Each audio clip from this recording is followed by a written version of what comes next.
Sa aking pagtanda, unawain mo sana ako at pagpasensyahan.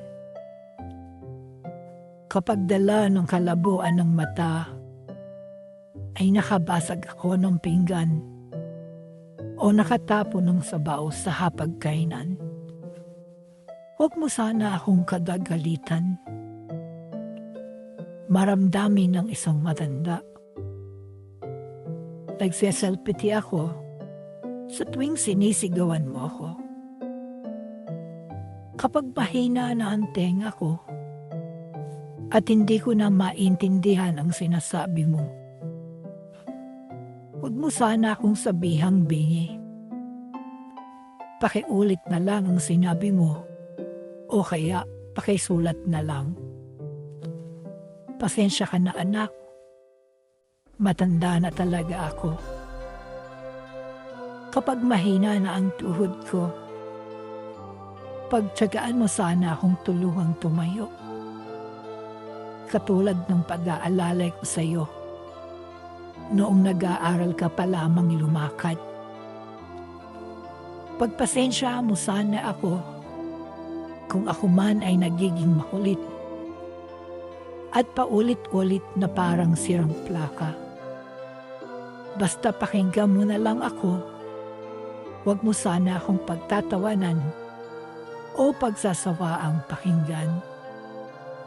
Natatandaan mo anak, nung bata ka pa?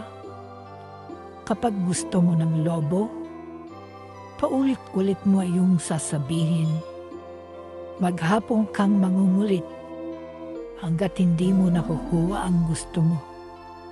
Pinagtsatsagaan ko ang kakulitan mo. Pagpasensya mo na rin sana ang aking amoy. Amoy matanda, amoy lupa. Huwag mo sana akong piliting maligo.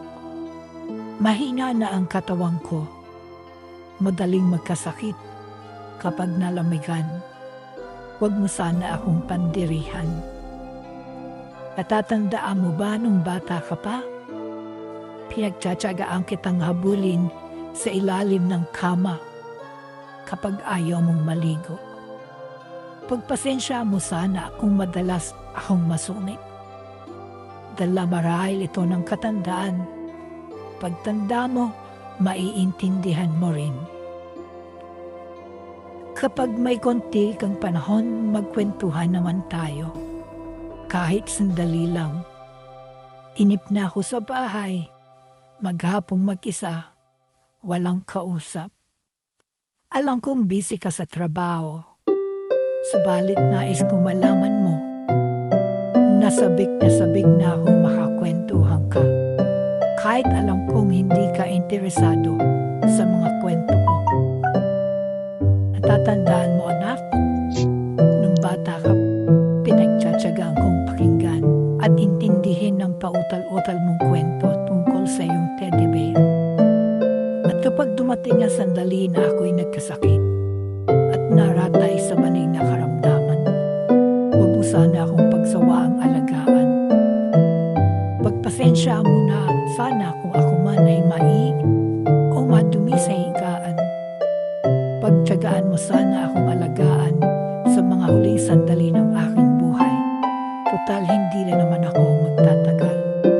Kapag dumating ang sandali ng aking pagpanaw, hawakan mo sana ang aking mga kamay at bigyan mo ako ng lakas ng loob na harapin